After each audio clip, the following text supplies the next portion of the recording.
Boa noite, pessoal. Estamos aqui para mais uma live. Hoje o nosso assunto é a partir do que a gente conversou depois das nossas últimas, né, Sheila? A gente também ouviu vocês, alguns comentários, alguns pedidos, um grupo de pessoas querendo que a gente já avançasse também mais para a adolescência, né, para a criança grande, essa relação com os pais. Isso nos fez pensar, então, nesse assunto para a live de hoje, que é: meu filho não quer mais saber de mim. Então, eu sou a Letícia Franco, sou psicóloga, trabalho com psicanálise, e estou aqui no Falando em Filhos junto com a Sheila Borowski, que me convidou para essa empreitada. Fala um pouquinho de ti, Sheila. Então, eu sou a Sheila Borowski, sou também terapeuta, trabalho também com psicanálise, com crianças, adolescentes, adultos, idosos e casais. Também sou artista plástica. É verdade. Então, a gente não pode esquecer, por isso que a Letícia falou a propósito de alguns pedidos, a gente não pode esquecer que o desenvolvimento humano, que é o nosso propósito aqui, ele começa, né, lá com a gestação e termina no ingresso da vida adulta, né, lá pelos 19, 20 anos. Então, nós, a Letícia e eu, trabalhamos com toda essa larga faixa etária, que não são períodos, são momentos. A gente não considera assim a criança, adolescente ou adulto. Nós consideramos um ser em evolução que passa por períodos no seu desenvolvimento, né?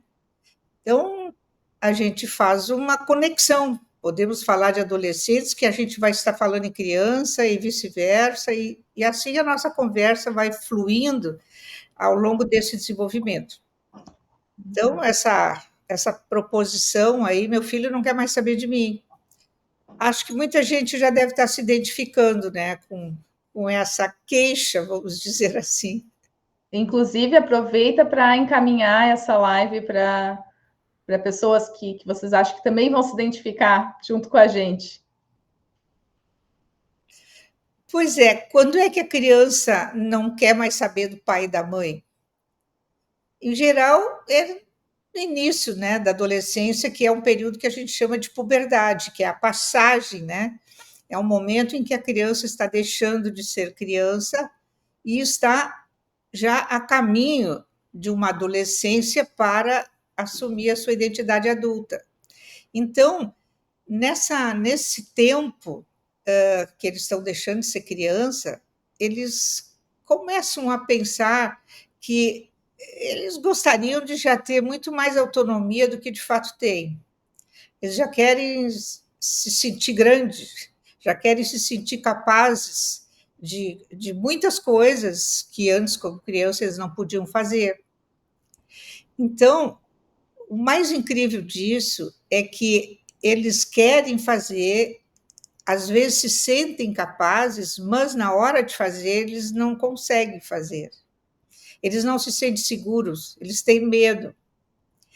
Então, quando um menino ou uma menina, né, no caso dessa provocação, meu filho, né, um menino, não quer mais saber de mim, o que ele está dizendo, na verdade, não é que ele não precisa mais do pai ou da mãe, que não quer mais saber do pai. Muito pelo contrário. É um grande paradoxo isso. Por quê? Porque ele quer e precisa ir assumindo o seu próprio jeito de pensar, as suas próprias escolhas e fazendo do seu tempo algo que ele mesmo decide.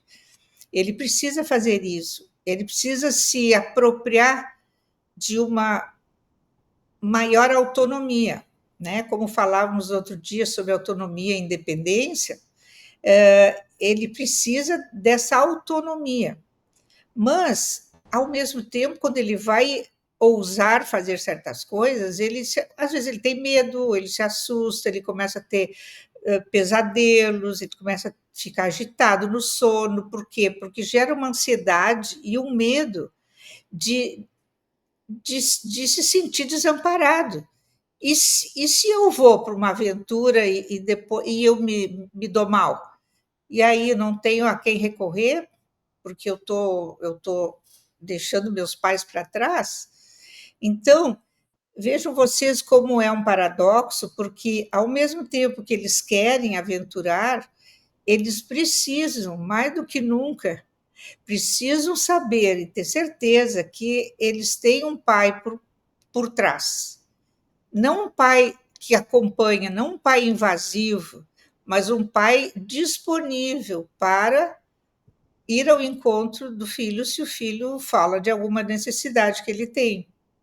Então a gente diz assim, ó, que é como se o jovenzinho é como um navio que está deixando o porto, mas o porto tem que continuar lá, porque ele vai dar as suas idas e vindas e ele tem que poder voltar para esse porto, que daí ele vai ser um porto seguro.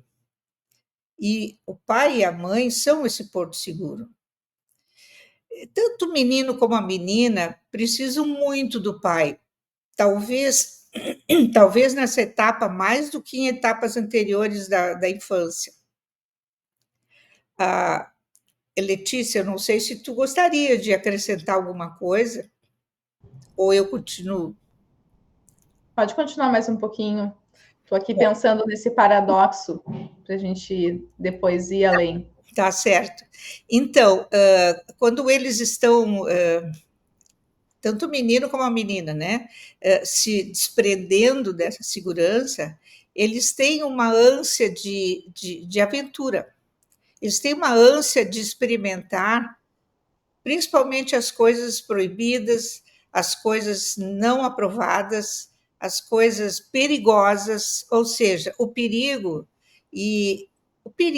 principalmente as coisas proibidas fazem parte do perigo, elas são extremamente atraentes nesse período, porque representa uma ousadia, representa um descolamento da segurança do pai e da mãe.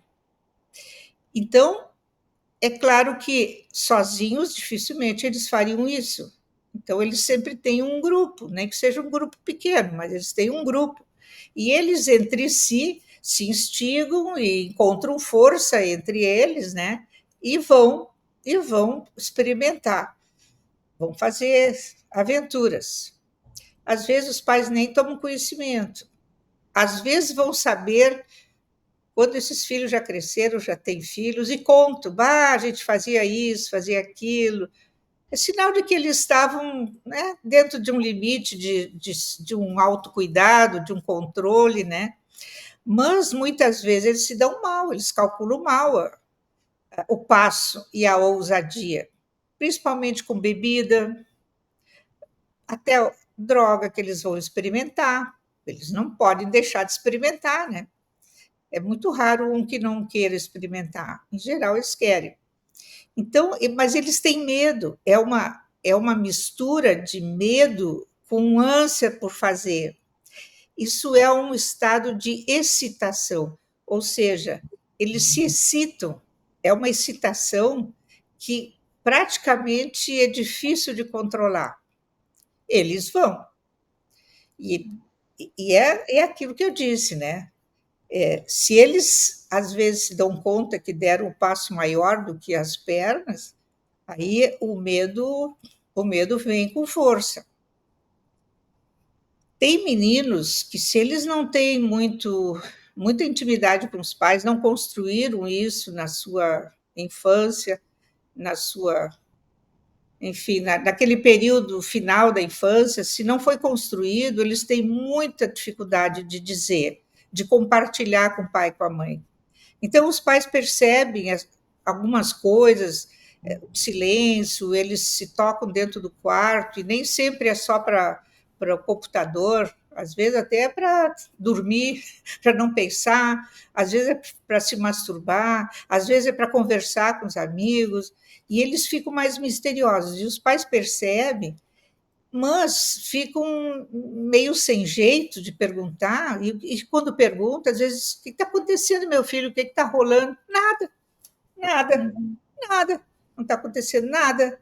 e na verdade está caindo o telhado em cima deles, né? Se os pais são, ao contrário, muito invasivos, não, porque eu quero saber, porque tu vai me dizer, senão tu não vai sair tal dia, senão vou te tirar o computador, ou tu não vai ter o celular, que são vamos dizer assim, os trunfos dos pais, né?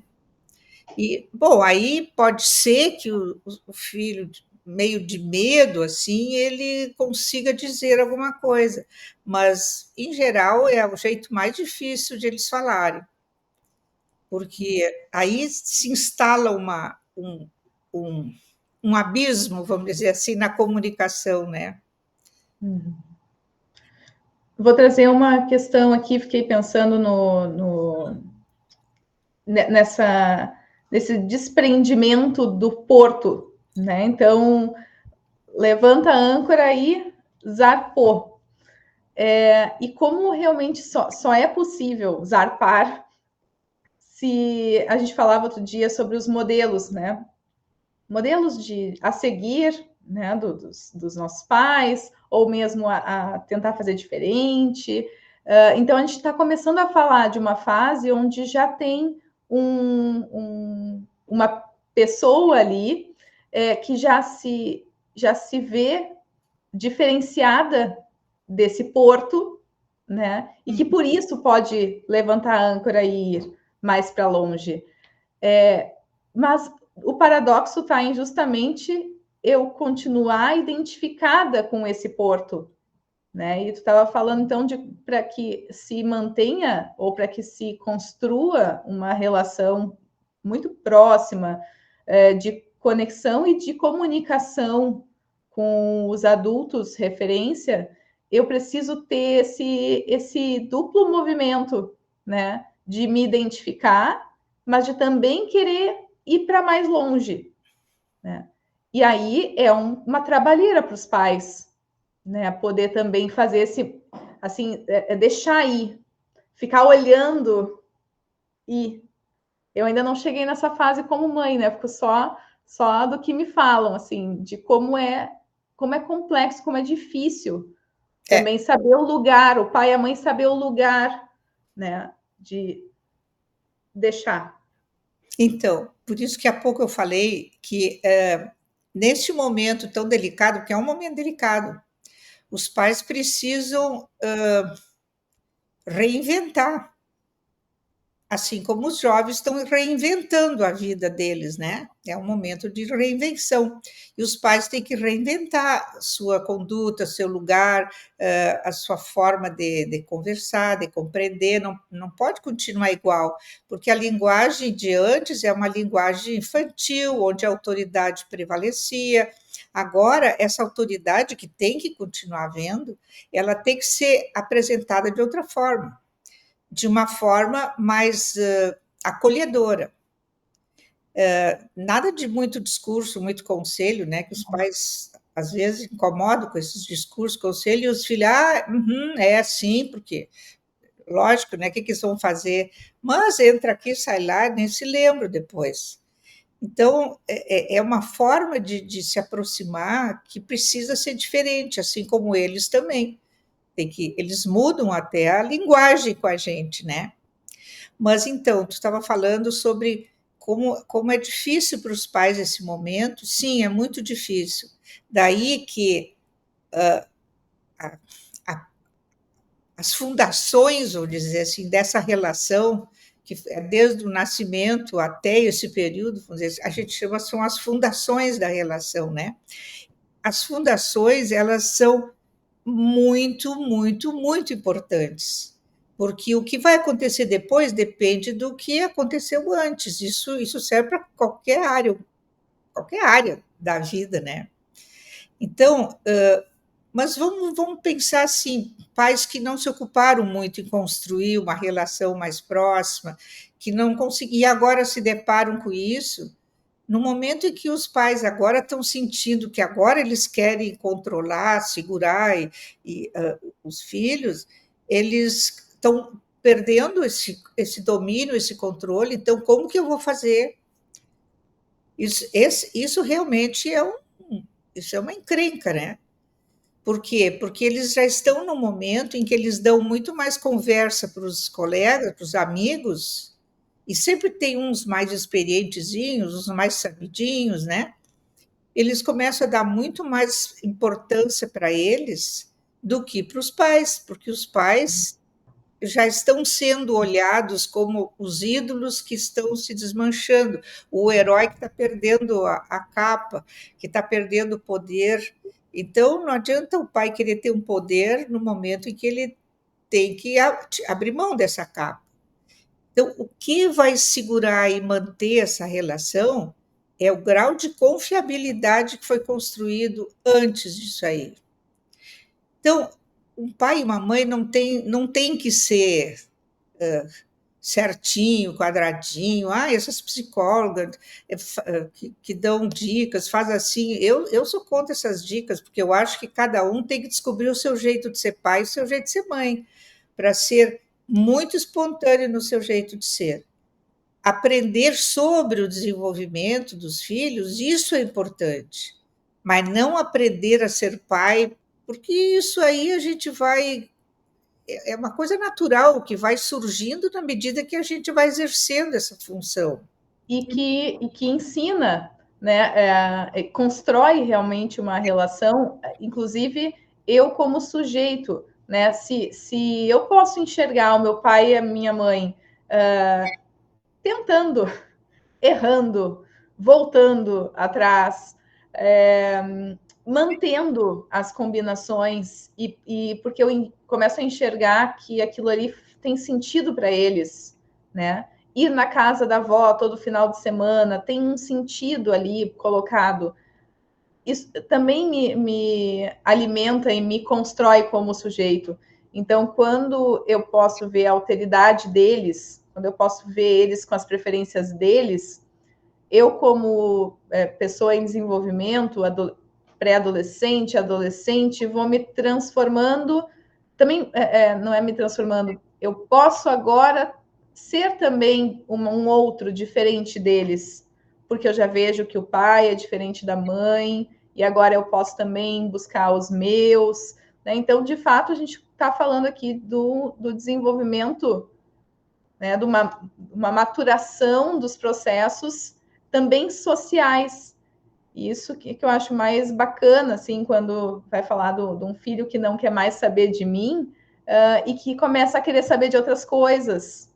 Isso é tão engrandecedor, né, na vida da gente. Claro, porque o até então meu herói, meu pai, meu herói, que era aquele que dizia, meu pai é que era o certo, né? A gente sabe que na escola as crianças às vezes discutem as coisas e não, mas meu pai disse tal coisa. Ah, não, mas o meu pai disse assim, bem diferente. Não, mas o meu pai que está certo, porque sempre o meu pai está certo, né? E, bom, mas chega nesse período, como a Letícia disse, eles começam a questionar, eles começam a observar diferenças que para eles soam como coisas possíveis e não coisas tão assustadoras, né? Se a mãe ou uma avó, ou outra pessoa da família, né, daqui a pouco discorda do pai da criança e eles discordam abertamente e tudo termina bem, podem até levantar a voz e ficarem meio, né, meio entusiasmados lá e enfim, mas termina bem, a relação não termina e eles acabam percebendo que, poxa, é possível a gente brigar por um pensamento, por uma convicção, é possível a gente ter uma discordância com outra pessoa e tudo bem. Então, com certeza. E isso vai acontecendo cada vez mais e numa rapidez incrível. 12, 13, 14 anos, eles vão mudando, eles vão cada vez saindo mais, querendo sair mais de casa. Mas, como eu disse, ao mesmo tempo, eles não podem largar o Porto Seguro. Então, saibam vocês que eles não querem mais saber de mim como conselheiro. Eles não querem mais saber de mim como aquele que sabe a verdade. Mas eles querem saber de mim como aquele que, no final das contas, protege, segura, dá o suporte, dá a proteção, resolve os galhos mais complicados. Porque daí mostra que também considera o adolescente, né, nisso tudo. Quando um pai que tem abertura, então, para receber de volta o adolescente nas suas cagadas, né, ele também, então, está podendo considerar, de fato, considerar, inclusive, a insapiência do adolescente sobre um determinado assunto. Isso é, Letícia. É importante o que tu está dizendo, porque o pai, nesse momento, está validando o crescimento, validando um movimento e uma necessidade de crescimento. Uhum. Isso é muito diferente, né, Sheila, de pais que a gente escuta também que exigem dos filhos uma gratidão sobre o que eles fazem, ou né, uma cobrança do tipo, viu como tu nunca vai poder, né, ou tu não consegue, tu não pode. A gente está falando de outra coisa aqui, né? A gente está falando de alguém que acolhe, que recebe de volta, valida e que sabe o seu lugar. Aí tá o ponto, né? E não cobra a sua decepção, né? Porque quando o pai está dizendo isso, ele está perdendo a idealização que ele fez do filho, porque o filho fez alguma coisa, deu mal, né?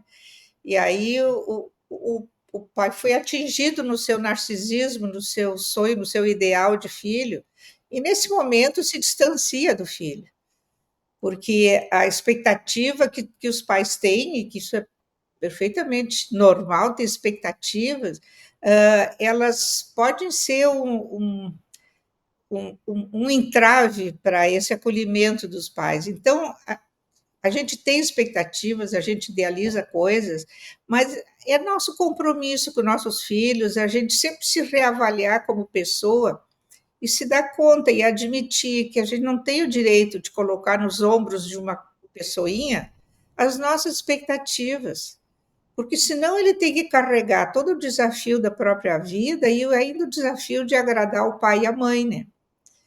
Isso é um grande entrave. Então, quando essa frase que nós escolhemos, né, para definir o nosso tema, ela diz exatamente assim, é como se fosse uma queixa, né, uma coisa de mágoa de um pai. Meu filho não quer mais saber de mim. E aí, às vezes, o pai vai se retirando mesmo. Ah, ele já quer ser gente grande, então se vira, vai lá e faz. Ou seja, isso aí é uma não validação e um desamparo, uma espécie de abandono. Então, depois a gente se surpreende se um menino desses fica tão grudado num grupo, porque ele precisa de amparo. Ele precisa, ele não pode, ele não vai passar esse período todo da adolescência, ele não vai passar sem ter um amparo. Se ele não encontra amparo em casa, não tenham dúvida, ele vai encontrar em outro lugar. E é por isso. E vão ser os heróis, os falsos heróis, que são os outros adolescentes, né? Mais onipotentezinhos, assim, mais exibidos ou mais ousados, enfim. Às vezes até os mais inseguros é que se fazem de bacana. Esses que vão ser os guias, vamos dizer assim, né? Do nosso filho, se a gente retira essa confiabilidade. Não, meu filho, se tu fizer cagada, espero que tu não faça, tá? Te cuida, tu sabe te cuidar, mas olha, qualquer coisa, conta comigo. Mas não só de palavra, né? É de ação, né? Tu tá trazendo algo dessa autonomia, então, que a gente falava semana passada, da relação dos pais com o alcance da autonomia desse filho, onde vai se esperar agora cooperação desse jovem, né? Não mais que seja a obediência, puramente a obediência, o que vem de cima para baixo. A gente já começa a ter uma outra comunicação aqui. Eu já espero algo, eu posso, como mãe e como pai, dizer que eu espero algo do meu adolescente, do meu filho adolescente, E aí ele também espera várias coisas desses pais, né? Inclusive, ele espera os sims para que ele possa ir mais longe. E aí, o que a Sheila estava dizendo é que ele espera muito também os nãos no momento para dar segurança, né? E aí voltamos para o paradoxo. Perfeito. Letícia, tu me lembraste de uma ocasião em que eu falei para um grupo de pais, e eram só pais homens. Era uma conversa diretamente sobre a parentalidade paterna, né? Ou seja, a função dos pais. E foi assim uma conversa muito gostosa, muito aquecida, porque houve muita pergunta, né? E eu me lembro assim que eu pude dizer para eles que quando a gente trata adultos, em que a gente identifica o adolescente ou a criança que ainda jaz dentro desse adulto, né? Uma coisa assim bem doída, uma queixa muito doída que é muito comum nos adultos quando eles falam da sua adolescência, da sua infância, é de quando eles podiam fazer tudo, quando os pais deixavam. Tá, agora tu vai, tu experimenta e te vira e te aguenta e tal. Os pais às vezes acham, né, que para crescer tem que ir lá, tem que se ralar, tem que se virar. Então, queixa, porque sempre que os adolescentes se queixam, seja lá do que for, do bem ou do mal, de tudo, eles se queixam, eles precisam se queixar. Mas a queixa dos pais não deixarem fazer isso ou aquilo, dos pais limitarem a quantidade de festa, limitarem o horário, enfim, as limitações e os nãos que eles receberam, eles se queixam e lembram. Mas os adultos se queixam muito, mas muito mais, e uma queixa doída, um senso de desamparo de pais que, querendo ser bons pais, deixavam os filhos muito por sua própria conta. E não aguentava esse ódio dos filhos que a gente precisa aguentar. Precisa matar no peito, né? Quando o filho diz, eu te odeio, porque na casa de fulano é muito melhor, lá eles fazem o que ele quer. Bom, lá ele vai fazer o que ele quiser, mas aqui tu vai fazer o que eu estou te dizendo. Eu ainda sou teu pai, enquanto isso sou responsável por ti. Filho odeia e reclama e bate porta e faz gretedo e faz escândalo, né? Mas saibam vocês, a gente só vai saber o resultado disso anos depois. A gente não pode esperar uma gratificação, um retorno imediato dos adolescentes. A gratidão, né? Isso que tu disseste, né, Letícia? Não pode esperar, porque eles estão no momento de desmontar toda uma estrutura construída para remontar o seu eu agora muito mais verdadeiro consigo mesmo. Então, é claro que eles vão levar muito tempo para poder reconhecer que isso era amor. Uhum. Então, somos nós, os pais, que precisamos confiar no nosso amor, porque amar é também dizer não. Aliás, é o amor onde ele é mais exigido, é quando tem que dizer não, né? Também, voltando para aquele ponto da experimentação e da impulsividade, né? Então, do adolescente que vai querer estar em todas, né? A gente escuta muito isso no consultório de como adolescentes que não têm essa boa comunicação com os pais, que tiveram, inclusive, às vezes, né, afastamentos importantes dos pais na infância, por vários motivos, né?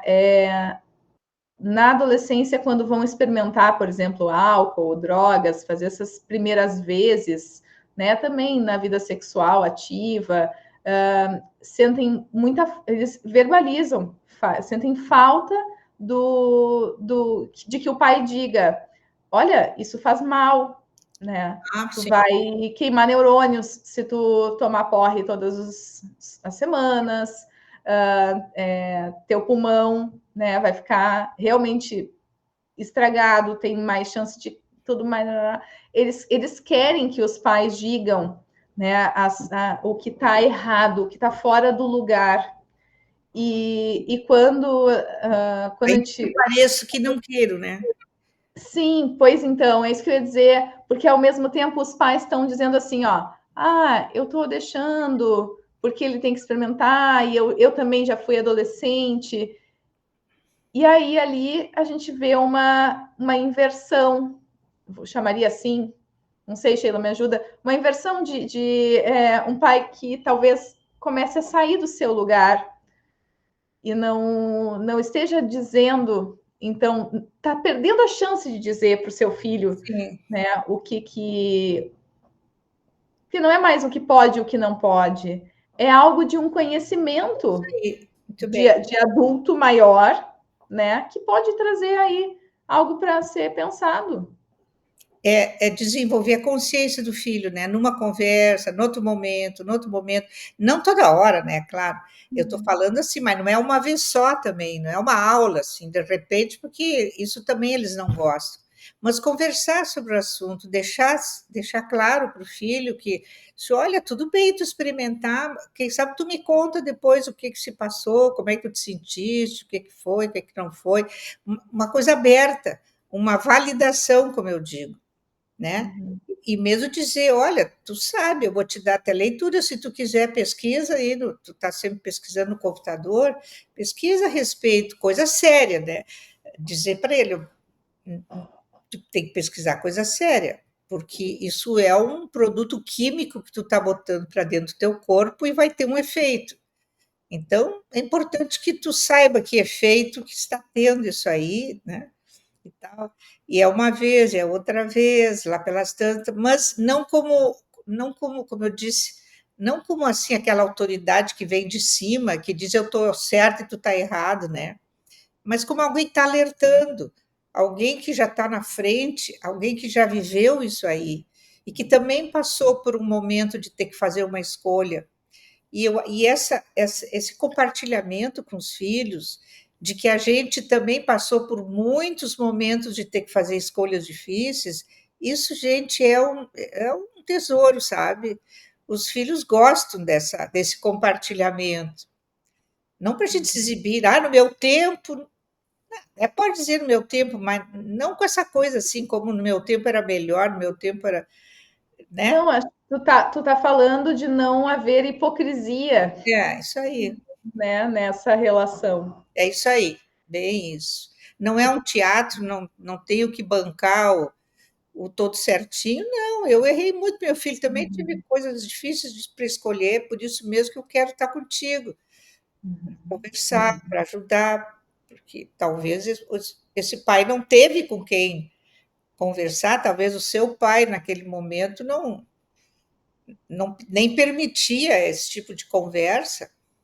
Isso é importante, esse choque de gerações que a gente falava em outra vez, né, de o que a geração de pais hoje está também buscando, né, rever da sua, né, e esse adolescente que o adulto mantém dentro dele, né, a criança que o adulto mantém dentro dele e que não cessa de reaparecer na relação com os filhos, então vai ser uma oportunidade de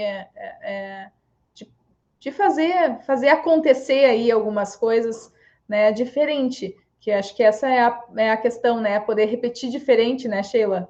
Então, mas por favor, pais, não queiram ser amigos dos seus filhos. Não queiram ser parceiros deles, porque senão eles vão ficar sem paz. Parceiros e amigos, eles têm aos montes. Então, pai nunca é amigo. A pessoa que mais ama, isso sim, isso é ótimo que seja comprovado. Agora, amigo, não, né? Senão ele vai ficar sem pai, como eu digo. Aham. Precisa manter o seu lugar de pai, ainda que façam muitas coisas juntas, e é ótimo que façam, jogo, sei lá, joguem tênis e façam disputa, vão para um clube, jogam bilhar, sei lá, coisas que eles possam fazer juntos, mas sempre o pai como pai, né? Uhum. Sim, é isso. A gente pode compartilhar de muitas afinidades realmente com os filhos e nem por isso virar né, uma criança ou um adolescente. Eu gosto muito, eu acho que essa tua fala é muito importante. Ela também se presta para os terapeutas de adolescentes, Ah, né? pois é. Então, que é a mesma coisa, que nós adultos possamos estar num lugar de adulto, né? E quando a gente tem uma escuta mais cuidadosa e acolhedora, isso não significa a gente sair do nosso lugar. É isso mesmo. Na verdade, é estar em 2 lugares simultaneamente, né? Conseguir regredir, né, mentalmente a juventude, ao seu tempo de juventude, pode até sentar no chão, botar as pernas para cima da poltrona, tudo bem, né?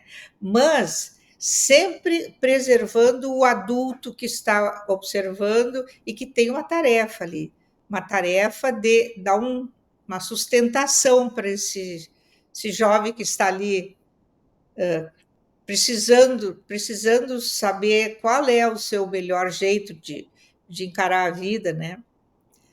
É isso mesmo, Letícia, porque a gente nesse papel a gente está tratando adolescentes, tratando crianças, a gente não é um educador, não é pais, né? Mas a gente é um adulto que tem uma influência sobre eles. Querendo ou não querendo, a gente tem. Não que a gente propositadamente vai influenciar, não. Ao contrário, a gente deve se abster de, de sugerir coisas, de influenciar diretamente. Mas, por ser um adulto que já está realizado, que já passou pela vida infantil, pela vida adolescente, e está ali realizado, esse lugar é muito importante para o jovem, porque a gente assume esse lugar que eu há pouco referi, do porto seguro. Então, nós não podemos nos identificar integralmente com o adolescente, nós temos que ter uma empatia e podermos regredir para falar a linguagem deles, para não ficar numa coisa rebuscada, né? E adotar a linguagem deles para que a gente possa ter um diálogo próximo. Sim. E, E os pais a mesma coisa. uhum. E aí vão ser atores dessa abertura, né, do porto, então. Então a gente é porto e não âncora, né? Ah, Afinal de isso contas. mesmo. Muito bem, E, gostei dessa analogia. eu gosto de pensar nesse alargamento das fronteiras, então, que eu tenho que poder proporcionar, né? E como pai e mãe, tenho que voltar para o que um dia foi colocado como limitador, né? Fronteiras ali do, desse lugar seguro, né? E repensar se elas ainda estão servindo, né? Então tem realmente algo muito ativo do lugar do adulto, pai, que vai dizer, tá, agora vou ter que deixar levar o namorado junto, entendeu? Vai, talvez não queira ir na casa da avó almoçar todos os finais de semana, afinal de contas, tem ali, né, o amigo, a amiga, né, ou o relacionamento que começa a ocupar também esse jovem. Mas se eu, como pai, manter as fronteiras rígidas, não, porque isso é a nossa tradição e parará, dificilmente eu vou conseguir manter, né, e aprofundar esse diálogo, a meu ver. Vou ter que fazer algum mesh nisso, né, para ter a cooperação, Eu acho que tem que se reinventar. reinventar. Em cada etapa da nossa vida, no nosso ciclo vital, a gente se vê em momentos que tem que reinventar a vida. até o final da vida, porque quem não reinventa, não se movimenta, está morto. Como diz assim, quem não acompanha o movimento da vida, porque vida é movimento, está morto. E eu estou falando não só, óbvio, fisiologicamente, eu estou falando principalmente metaforicamente, né? Está morto como mãe, como pai, como esposa, como, enfim, como qualquer momento na vida. E sabe, eu queria aproveitar um comentário que tu fizeste, Letícia, agora, e assim, eu não sei se tu tens observado, e se outros colegas também, é que agora que me ocorreu pelo teu comentário, eu noto que a grande maioria dos jovens meninos, meninas que vão para a noite, né, para balada, para festa e tudo mais, eu tenho observado que a grande maioria são as mães que vão buscar na madrugada. Eu tenho visto muito poucos pais homens fazer isso. O que será que está acontecendo? É uma pergunta que eu estou largando aqui, porque assim, ó, justamente no momento em que o pai é mais necessário ainda, porque ele é a segurança maior, né? Ele está dando um exemplo para o filho, que ele protege a sua esposa para que ela não precise sair da noite, madrugada para buscar os filhos, e que ele tenha esse compromisso, essa responsabilidade. É um modelo que ele está dando para os seus filhos, né?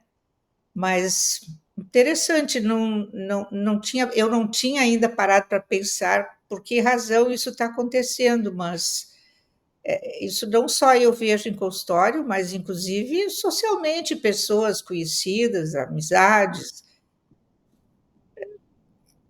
Tu percebeste alguma coisa assim ou não?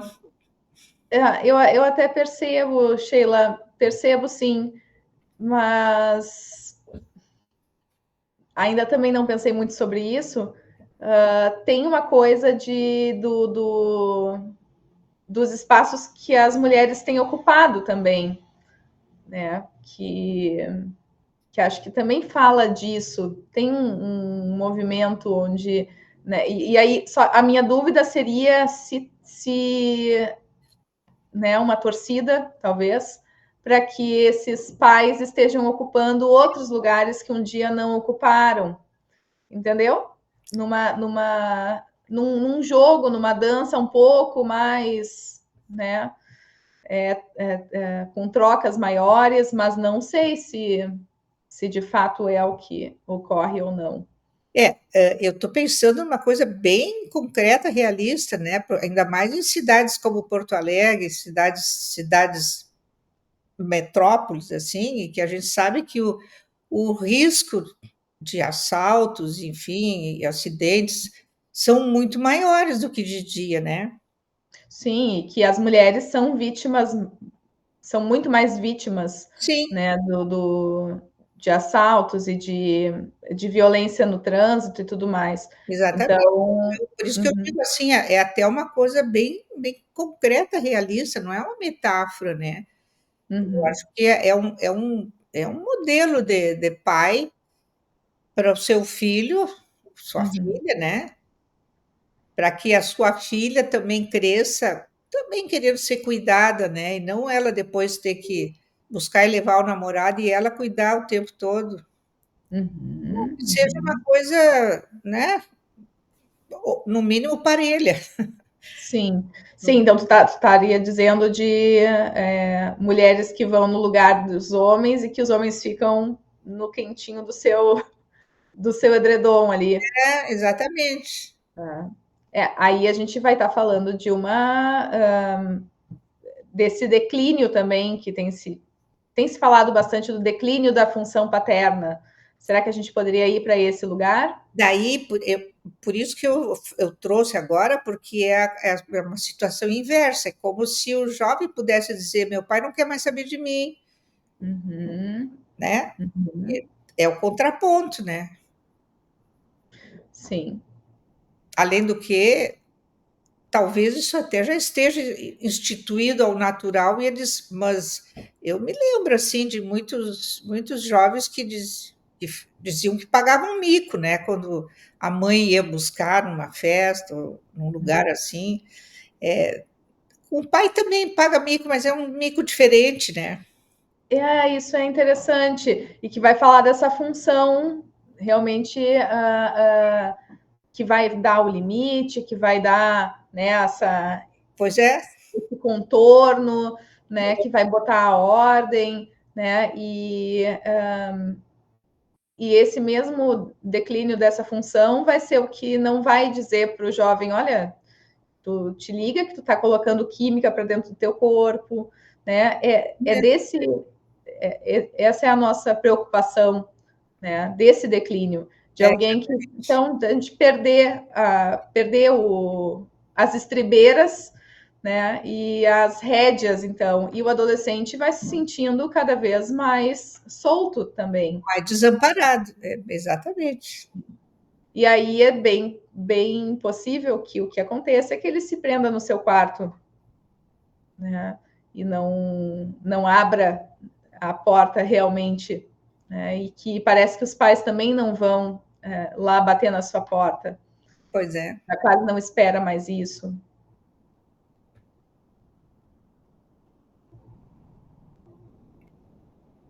Esse minuto de silêncio nosso aqui fala de o quê? De uma reflexão, né, Letícia? Uhum. Nós estamos conversando sobre assuntos que são para nós quase que do dia a dia, mas, no entanto, a gente está refletindo também, porque tem havido tantas mudanças e tão rápidas que às vezes a gente tem uma sensação que a gente não acompanha muito essas mudanças, né? Uhum. E quando a gente começa a falar sobre um não aparecimento do pai, né? Quando o pai então se retira, tá? O adolescente perde as esperanças, né? De que vai reencontrar esse pai. E aí, bom, daí dá para a gente ir de forma mais teórica, fiquei pensando aqui em algumas coisas, mas vou trazer o fato, né, de que eu costumo dizer assim, é melhor ter um filho adolescente batendo a porta, indignado, que chega e bate a porta do quarto, né, brabo com o pai e com a mãe, que não entendem e tudo, do que um filho adolescente que vá ficar quietinho no seu quarto. Ah, não tem dúvida. Né? E aí eu brinco ainda com os pais assim, tá, foi lá, bateu a porta, tu pode ir lá e dizer, tu não bate essa porta, guri, tá pensando o quê? Tu diz isso, não quero que não seja dito, mas eu quero que depois... Não vai traumatizar, porque todo mundo tem medo de traumatizar. Não vai traumatizar. Eu quero só que depois que tu vai lá e rale com ele, que ele bateu a porta, que não pode bater, que tu pense assim, ó, ah, tá, melhor ele batendo a porta e brigando comigo do que ele ficando ensimesmado no quarto sem eu ter nem acesso a isso. É verdade. Pelo menos está havendo uma comunicação, né? Uhum. É um protesto. Isso. Porque a indiferença é muito pior. Bah, a indiferença é a pior agressão que existe, né? É a coisa mais angustiante para a pessoa, é uma indiferença. Uhum.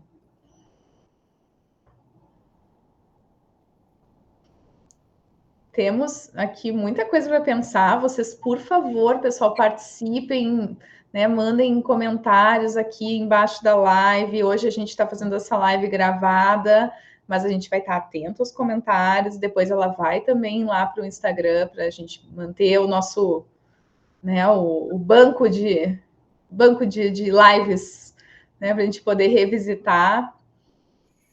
Então comentem e compartilhem.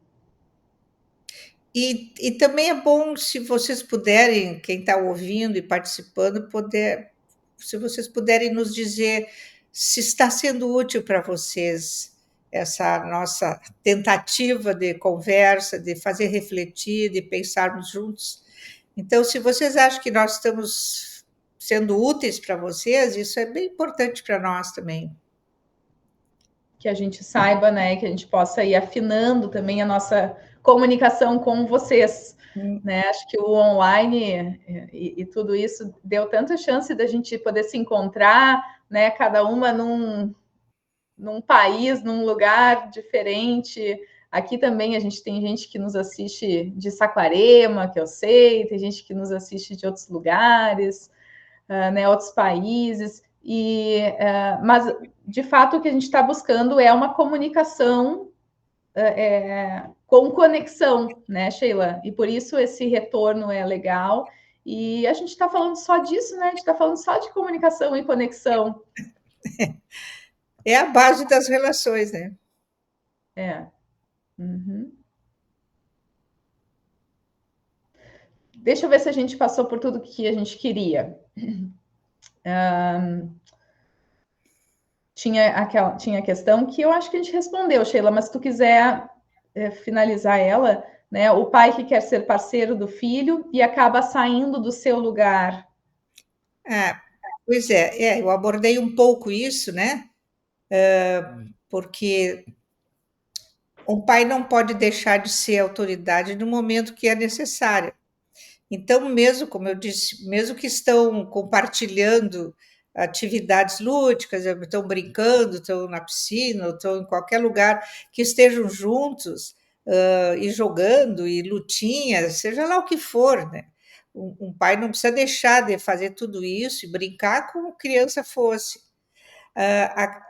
Só ele não pode esquecer que ele é pai, porque num dado momento, por alguma razão que é inesperado, às vezes é necessário uma chamada de atenção, algum limite que é preciso ser dado, né? Lembrar o filho, não, isso aí até aí a gente não vai, isso aqui a gente não pode, enfim, é coisa que o amigo não vai fazer isso, né?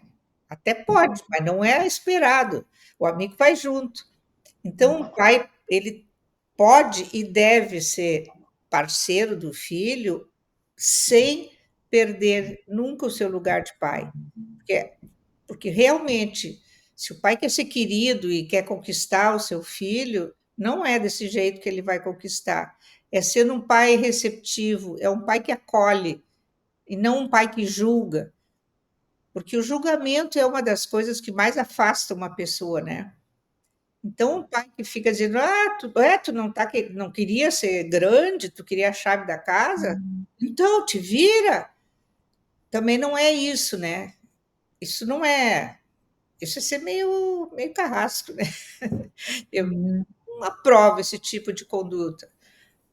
Agora, Sim. lembrar, né, o filho disse: olha, às vezes tu está querendo mais do que tu pode, e daqui a pouco tu me pede um leitinho na cama. Tá bem, até posso te dar o leitinho na cama, mas tu saiba que isso é um dengue que eu estou fazendo.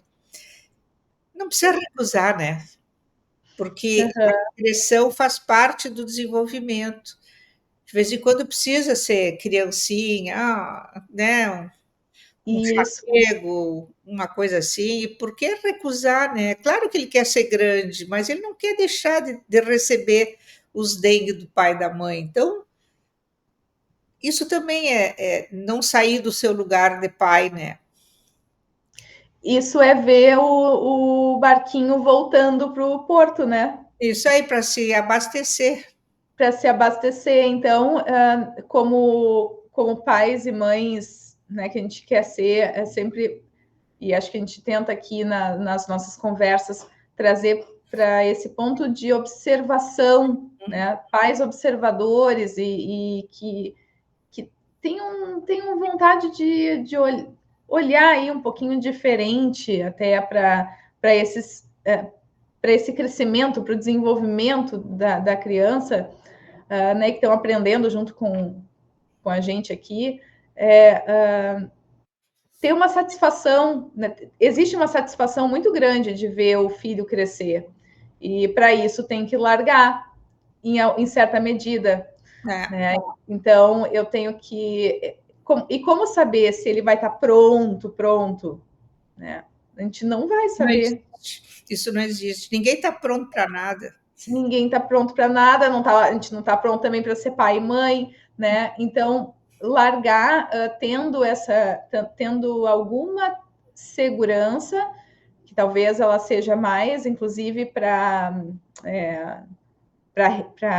manter, né, na relação ali com o filho, colocar nele a segurança de que a gente vai estar aqui, mesmo que a gente esteja tremendo na base, né?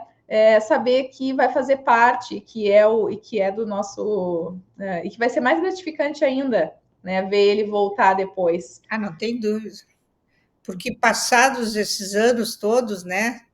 Depois de uns 15, 20 anos, mais ou menos, os filhos retornam com outro olhar, porque já conseguiram aquilo que eles precisavam fazer, que é ter autonomia, poder tocar sua vida sem precisar pedir para o pai e para a mãe, né? Ai, faz isso por mim, faz aquilo, eu devo fazer isso ou não? Então, quando os filhos encontram a sua capacidade, de se descobrem capazes de viver por sua conta, eles estão livres para poder de novo se aproximar do pai e da mãe sem medo de regredir.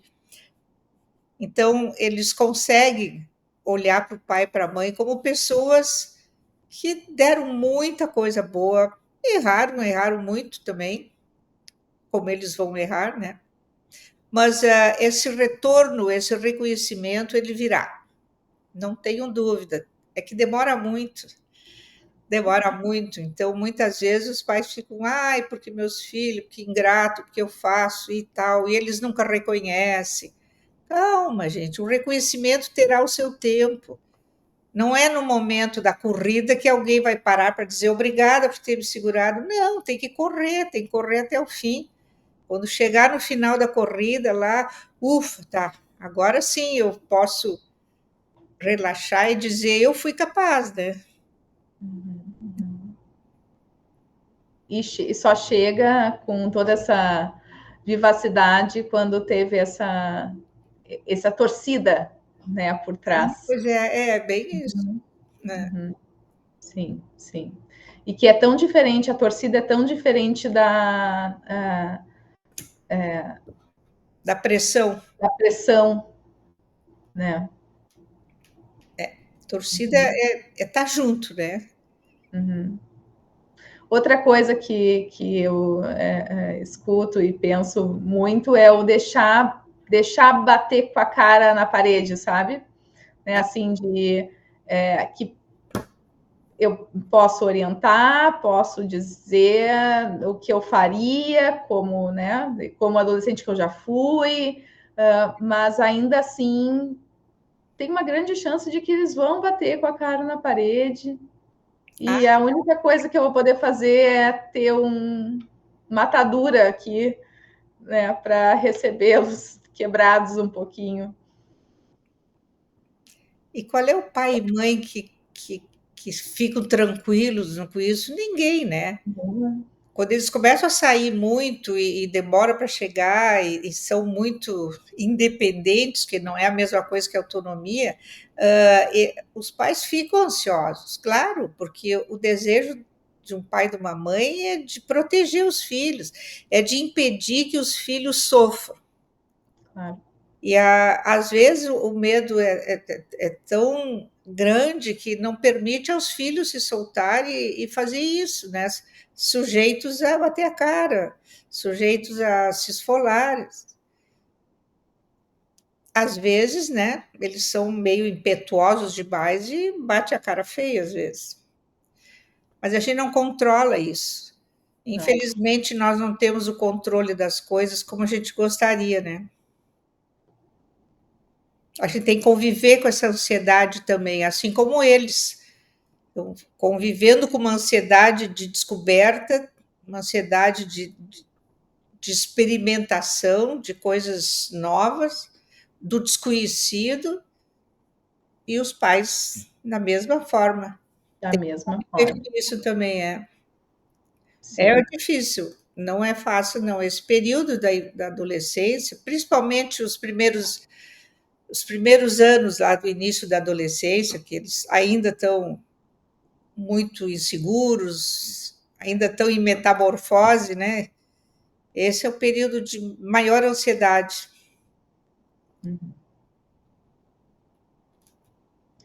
Sheila, acho que temos a nossa live.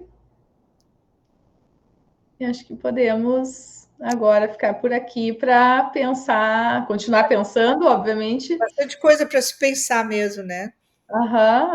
Ver o que o pessoal também pensa, o que suscitou aí em vocês, né? E aí a gente também sabe poder parar para ouvir vocês. Então, uma boa noite, Letícia, boa noite, pessoal que está nos ouvindo e que está pensando conosco. Esperamos vocês, hein? Isso aí, vamos continuar falando em filhos e netos, né, Sheila? Isso aí, é isso aí. Boa noite, gente. Boa noite. Obrigada.